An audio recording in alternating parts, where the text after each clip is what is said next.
Hey everyone, welcome to another episode of Music is a Journey. I'm Peter Scove, and today I'm going to take a look at the band Kittie. I actually have an album of Kitties. I had one from before, and I was not really into the band, but earlier this year YouTube recommended a video of someone talking about the history of the band, and I became really interested. I have since watched a number of interviews, and I am really what can I say? I'm really hooked on the band, their stories, and I've since bought most of the albums as well as their latest album, which was just released on June 21st this year. So let's take a look at Kittie. By the way, it's 39 degrees in here. I have the fan on, so I hope that's not going to be a distraction. Okay, Kittie was formed back in 1996 by drummer Mercedes Lander and guitarist Fallon Bowman. They met in gym class and bonded over their interest in music. This is back when they were in junior high school, and they decided to form a band and asked Mercedes' older sister Morgan to join the band on guitar and vocals. Soon after that, they asked Tanya Chandler to join on bass, and the band was founded. They spent the next 3 years rehearsing and then later on performing in some shows. They actually performed at a high school show, but their performance was stopped by the principal, who was angry about what they were wearing, and he told them that girls should not wear dog collars unless they expected to be treated in that way. And a song on their debut album, Get Off, parenthesis, Eat a Dick, is actually about that episode. Get Off, I guess, is the words of the principal, and the second part is their response to that. Anyway, they played also in joining a Battle of the Bands contest, but they didn't get anywhere. In 1998, they recorded their first demos. They also played some bigger shows like Call the Office, and then they played at Canada Music Week. Now apparently, as I heard in one interview, while they were at the Canada Music Week and before going on stage, they saw someone, a guy, walking around with something unusual. If I remember correctly, he was wearing a hoodie with teddy bear ears, or that might not be exactly it, but something similar to that, and the girls thought they would go up and give him a bit of a hard time about it. As it turned out, he was Jason Weimer, who was actually the second in charge at NG Records. They had a chance to talk to him, and he paid attention when they came on stage, and after that, he signed them to the label. So this was now in the summer of 1999. The girls were all still in high school, and recording an album over the summer was sort of intended to be a summer vacation project, and they would all go back to school in September again. They recorded the album, which was then released in November of 1999. According to Mercedes Lander in one interview, they printed 6,000 copies. And those 6,000 copies sold out in the first week. Tanya Chandler suddenly found herself not as a member of a small-time band, but suddenly in the face of stardom. And there was an autograph signing session where people lined up for 4 hours to get an autographed photograph of the band. And at this point, Tanya Chandler realized this is not the scene I want to be part of, and she decided she was going to quit the band. To take the place on bass for Tanya, they brought in Talena Atfield. At this time here, NG Records was bought out by Artemis Records, and further releases of the debut album, Spit, were put on hold for a bit. Spit was finally reissued by Artemis Records in January of 2000 with new artwork featuring Talena Atfield on the cover of the album, as that was the current lineup of the band, even though Talena actually did not play on the album. The debut album Spit actually went on to sell about 600,000 copies in the US and an additional 40 or 50,000 in Canada. The album was released just around the time of the whole nu metal scene, and a lot of the songs that Kittie wrote, they were angry songs by young women with a lot of groovy riffs, and in a way it did kind of fit into the nu metal scene. Particularly, there was one song called Brackish, which they included some industrial instrumentation or effects into the music. And according to them in one interview, this was actually inspired by the band Econoline Crush, who were a heavy alternative band with very heavy groovy riffs, who also included industrial elements in their music. So the album came out just around the time of the whole nu metal scene, and it became associated with the nu metal scene. Kittie went on tour with Slipknot to promote Spit, and all the extra exposure by playing with Slipknot got them into Metal Edge magazine. Artemis Records saw the success of the album, wanted to get the girls back into the studio as soon as possible to record a second album. The first album had come together over the course of 3 years, however, and Fallon Bowman was not pleased at the pressure put on them to record new material so soon. And she started to have more disagreements in the studio, particularly with Morgan Lander, and finally she just decided that she was going to quit the band.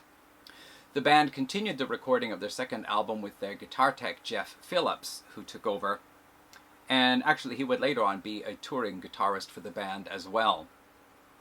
By the time the second album came out, though, the band had changed their sound a lot. The first album had been influenced by what they were listening to in the 90s, which was a lot of alternative rock or grunge, and by the time we reached the 2000s, they were listening more to bands like Cannibal Corpse and Nile and other more harsher death metal acts. So the performance on the second album was darker and heavier and more closer to extreme metal. In particular, Morgan Lander's vocals had really improved in the harsh vocal area compared to Spit, which sounded very much like a teenage girl trying to sing in a very rough, tough voice. By the time the second album came out, she had perfected the extreme metal vocal style of a female singer. The second album was called Oracle, and if I remember correctly, it sold about 120,000 copies, so not nearly as much as Spit, but of course the style of the band had changed a lot. They were still, in a way, associated with the nu metal scene because of the association of their first album. However, this was definitely moving on into a new, more extreme direction, also adding elements of thrash metal, death metal, and groove metal, but not being any one particular style. As an all-female band, they were getting a lot of interesting questions in the press. A lot of people were asking them about, like, what is it like to be in an all-female band? And in a more recent interview I saw with the girls, with the ladies, Morgan Lander made some joke like, oh, well, you know, we have pillow fights and we put our bras in the freezer, kind of making fun of what young teenage girls do at a sleepover.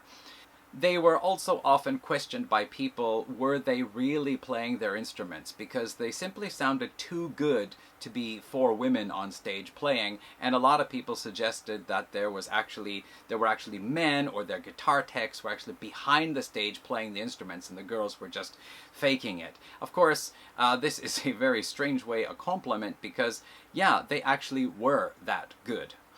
But it became a bit of a frustration for them to be constantly challenged in the way that they were a female band. Like, why simply couldn't 4 women get on stage and rock the place as 4 guys would do?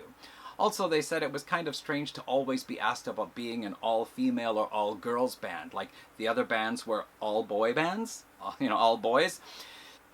They also faced a lot of harassment at concerts, and there were some cases where men would try to grab at their clothes or stick their hands into the women's clothes, and there was even one case at one show later on where a guy got on stage and punched Morgan Lander in the face. At this time, their bassist Jennifer Arroyo said, "This is not happening tonight," and she clobbered the guy with her bass guitar, knocking him down, and then Morgan proceeded to ram him up the ass with the neck of her guitar. Now, it's never actually cool to hit anyone, a performer on stage, and if you grew up in my generation, guys certainly didn't just walk up and punch girls. That was just not a cool thing to do. Now, you might argue and say, well, it happens to guys all the time, so if girls want equality and they want to play on the same field as the guys on stage, they're going to have to put up with the same shit. But I would say nobody on stage deserves that, and even though I don't really want to promote violence in any way, I am really glad that Jennifer clocked the guy with her guitar. I hope he never does that again to anyone. So the girls went into the studio to record a third album, and that was this one here, Until the End. You can see I've still got the hype sticker on here, as well as this one here, explicit parental advisory lyrics. This album, again, takes on a slightly different feel from Oracle, and the opening track is really like a heavy doom metal piece at the beginning. Also, again, showcasing just the girls' ability to play various styles of metal, including extreme styles. We are hearing a lot of Morgan's clean vocals on here, but a nice mix between clean and her fabulous harsh vocal sound, which she has really perfected since the second album. During these years here, there were a lot of troubles between Kittie and Artemis Records, and Kittie decided to sue them for breach of contract in 11 places as well as withheld royalties. As a result, Artemis failed to promote the new album. Now by this time, Talena Atfield had left the band, and they brought in Jennifer Arroyo to come in on bass as well. They brought in Lisa Marks to play guitar, who then joined them on the tour after the recording of Until the End.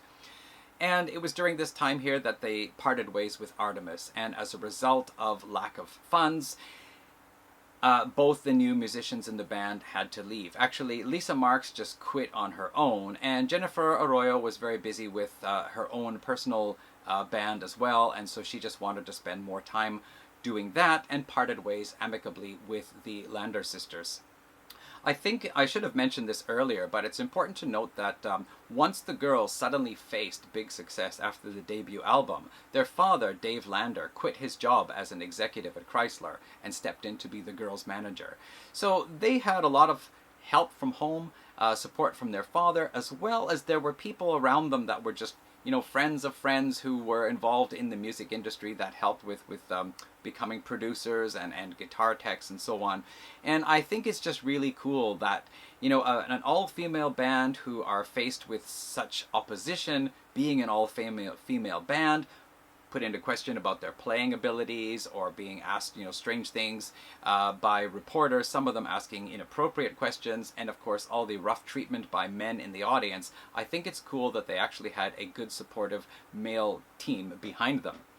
So with the split with Artemis in 2005 and the loss of 2 more members, the Lander sisters sought to find 2 members to fill in the place of guitar and bass. They brought in Tara McLeod on guitar and Trish Doan on bass guitar. They then proceeded to head into the studio to record their 4th album, this time with Jack Ponti producing. So the 4th album, Funeral for Yesterday, was meant to say goodbye to all the things behind them, all the troubles they had been through, and this was looking forward to a new future. However, troubles were actually just about to begin again. Jack Ponti was very specific about what he wanted in the studio, and both Tara McLeod and Trish Doan said that about 90% of the guitar and bass riffs that they had come up with were canned or changed. It came to a lot of tension between Trish Doan and Jack Ponti in the studio, and finally after one big blow-up, Trish walked out. She went back to her room, and at that time received a call from their road manager asking how recording sessions were going. And she explained what happened, and the road manager said, well, you got to get back into the studio. So Trish decided to swallow her pride, go back to the studio. However, Jack Ponti had had pretty much enough of her, and he either spoke to her through other people or spoke to her very curtly and as little as possible. So this led to a lot of stress for Trish. It affected her health, and she developed anorexia athletica neurosis. I think if that's what it's called. Sorry if I got it wrong. This continued during the touring, and finally her health condition deteriorated so terribly that the rest of the band members were really worried about her being so thin, and they actually asked her to take a break, step away from the band, and get her health back in order. As for the album, there were said to be a lot of differences. Jack Ponti making the sound of the band more accessible, more hooks, more melodies, more clean vocals. And it's true, the first couple of tracks here, you only hear Morgan Lander's clean vocals. But honestly, there are some tracks on here that reflect what we have already heard with the band. Very modern, heavy metal with harsh vocals. So in spite of the disappointment that the members had looking back on this album later on, I still think it's a very strong work.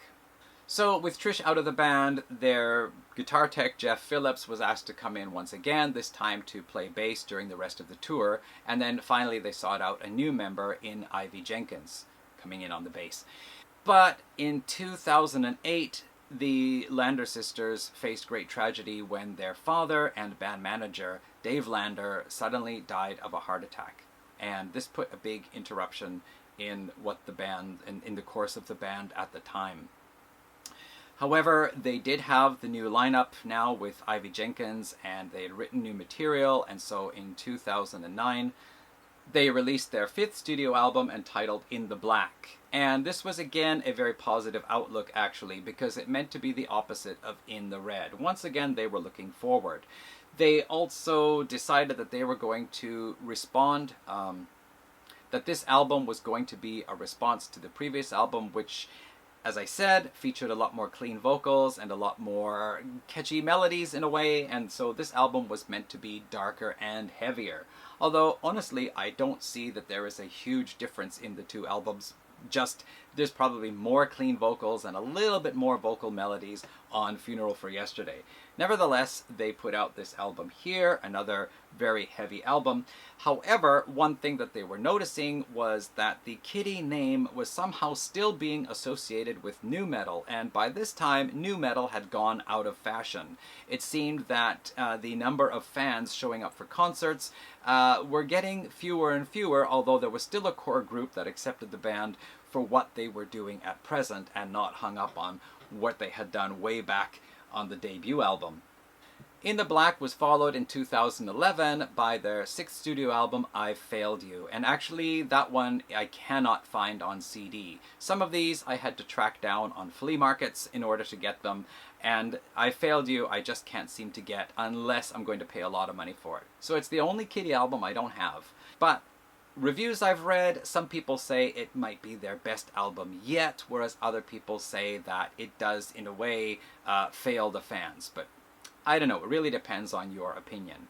Whatever the case, at this point here, the Morgan sisters felt that the support for the band was actually decreasing, and with the costs of touring, as well as recording and releasing albums, they thought maybe it was a good idea to kind of step back a little bit. They still performed some shows, but then they thought they would play it cool for a little while, and everybody began to be engaged in other activities. In 2012, Ivy Jenkins left the band to join with her husband in his band, where she'd actually been playing previously anyway. And Trish Doan, who had since gone to university and gotten a degree in television and production, she was asked to rejoin the band, which she was very happy to do. However, the band's touring schedule was greatly decreased at this time, and for a bit there, they actually went into a period of inactivity. However, in 2014, they made a special announcement that there was some kind of project that they were working on. As it turned out, Trish Doan had the idea that they should make a documentary of the band. And so they put out a crowdfunding campaign and asked to raise $20,000 for making a documentary. Within, I think it was 8 or 12 hours, they had more than twice met their goal, and so they hired Rob McCallum to be the producer. They then went ahead to begin interviewing most of the former band members. There were a couple of people who decided not to participate in the movie, and that was fine, but most of the former members agreed to be part of it. They also released a compilation album of their songs right through all their different lineups, and also played a concert where past members joined in to play the songs that they had originally been part of during the recording sessions. So we had various lineups of Kittie playing songs from throughout their career. Very sadly then, in 2017, Trish Doan, who at this point had moved to Australia, died. And she had been reporting on her social media how she had been battling with the frustration of depression, and it seems that that may have been the thing that led to her demise. It's not really discussed in detail, although I'm sure the information is out there. But in 2017, Trish Doan was no longer with us. With Trish Doan's passing, the band really slowed down, and by 2019, Morgan Lander said that she couldn't really see Kittie moving forward right now, writing new material, doing new things with the loss of Trish. However, in 2018, their documentary was released, and it's kind of, I don't know, you see the very end of the video, and the last person speaking is Trish looking at the camera and saying, "You never know what the future is going to bring," or something to that effect. And that's very ironic thing to hear, because we know that sometime after that interview and after that statement, yeah.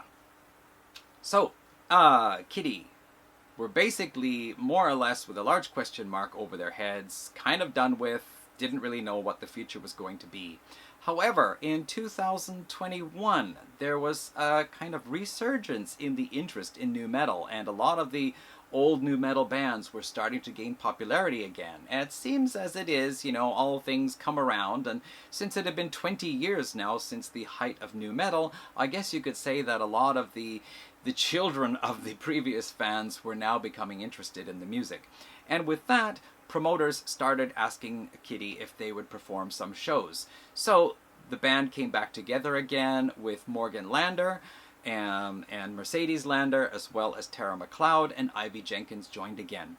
Morgan Lander had actually joined the Montreal melodic symphonic death metal band Car Chaos, but it seemed that upon the restarting of Kittie, she had actually recorded an album with Car Chaos, but it still has not been released yet. And I don't know if that has anything to do with the fact that she rejoined Kittie, so they didn't see any point in releasing the album. Not sure. But anyway, from 2021, Kittie started playing shows again, and then in 2023, they announced that they were working on new material. And finally, in early 2024, they released their first single, Eyes Wide Open, with a video. And since then, they have released 3 other singles from the album. And then finally, here in June of 2024, their 7th album, Fire, was finally released. The album has been doing very well on their Instagram page. I saw this post.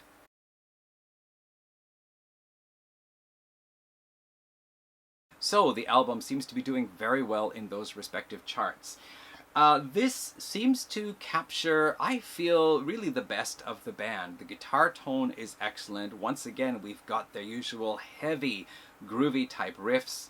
We also hear a lot of clean vocals from Morgan, but this time I feel those catchy melodies that we talked about previously on Funeral for Yesterday are stronger on here, and there are a couple of songs that really stand out for me in that respect. As well, her harsh vocals, I think, have never sounded better. She is really, really cool, almost with a kind of black metal feel to her harsh vocals. The videos for the songs have been great, and I'm personally really enjoying the album.